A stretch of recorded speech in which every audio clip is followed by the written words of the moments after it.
Hello, everyone, and welcome to the Refresher, brought to you by the Recruitment Roundup and all of us here at BMS Performance. The Refresher is a much shorter episode than our usual episodes and is designed to provide key takeaways for the whole host of subjects that we talk about in relation to recruitment, sales training, and everything else that we speak about on the show. So hope it's really helpful. And yeah, let's get stuck into it. Are you familiar with the name Eisenhower, Mike? Not specifically, no. Just to give everyone an overview, really. So, President Dwight Eisenhower is 34th President of the United States of America, five-star general during the Second World War, and he is a guy that came up with, the plan in terms of the importance of prioritization of tasks, really. And that's, the proper top line on it. And what does that look like? So essentially, he split his tasks into, within any day, the things that are urgent, and the things that are non-urgent. It's pretty much as simple as that. And then within that, it is then broken down into four variables. So things that are urgent need to be done and done right now. Things that are aren't as urgent could be delegated to the level below. And then things that again aren't urgent, they could be scheduled to be done at a later time. And then things that aren't urgent could just be deleted. So it's literally urgent, non-urgent, and then do now, delegate, schedule, or delete. So yes, I think it makes perfect sense to me. Yeah. What goes wrong in my mind, I think where the dichotomy lies is a sales professional having a real understanding of what's urgent and what isn't. Yeah. Because we talked before, didn't we? One of the things that we can get pulled away from a time block for could be an email. Yeah. So you get an email from a colleague internally. Yeah. It's not life or death. Yeah. You can respond to them later on. Yeah. But the emotive side of our brain, we get that. Yeah. Think, I've got to respond to that straight away. Yeah. Then it's managing your emotions, isn't it? Yeah. Be able to take a step back and ask yourself, how urgent is this right now? Because effectively, if you're in a sales role, anything that takes you away from your core function of your job, which is building pipeline, closing sales, etc., costing you money at the end of the day. How do I time block my week out effectively to ensure I'm hitting my targets, essentially? What advice would you give to people? Yeah, when I think about, obviously you've gone with the question on focusing on a week, right?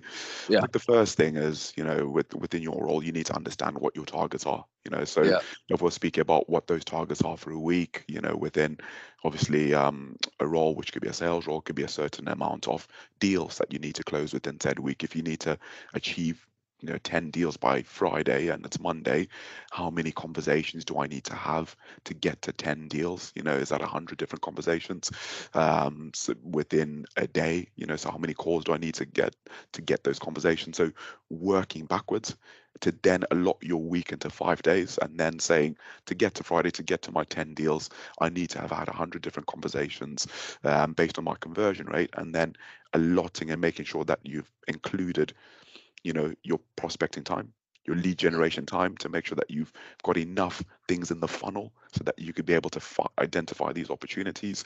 You've then allotted time within the week to make sure that you're going to reach out to these people. You're then going to allot some further time to include emails and admin within that. So I think the key thing is to find out what your targets are, to understand your targets, to understand what you need to do to hit those targets, and then work backwards, and then creating a plan daily over the week. Walk around this and get your thoughts on it and find out a bit about what you do in terms of your planning for tomorrow at the end of the day piece, and like what benefits you've seen from it. Key thing with this, and I started doing this probably after my first year with BMS on the back of a review and things that I wanted to do better moving forward. But the real beauty in planning your day, and I do this every day, is literally you spoke about life happening. What I found is the beauty of planning your day in terms of what you're looking to achieve for the next day is, you've spoken about if you've had a rubbish night's sleep, or the commute not going according to plan. You turn up into the office, maybe 20 minutes later. we speak about, being purposeful and being intentional with your day and getting the most out of your day. If you don't do that, it might sound regimented, Mike, but you're going to be behind. You're going to be behind ideally in what you are looking to achieve. Yeah, I couldn't agree more. I really like what you said about being intentional and purposeful with it, because people will listen and say, "Well, I'll do that anyway." Yeah, I know what I'm doing tomorrow. I've got like I've got everything on the system, or I brought a bit of a to-do list. But are we really thinking about it? Are we working the time blocking out, and we analysing, right, what's gone well today? Yeah. What hasn't? What have I achieved? Which of my time blocks could I stick to? Which of I couldn't? Yeah. Why couldn't I? Where did they get distracted?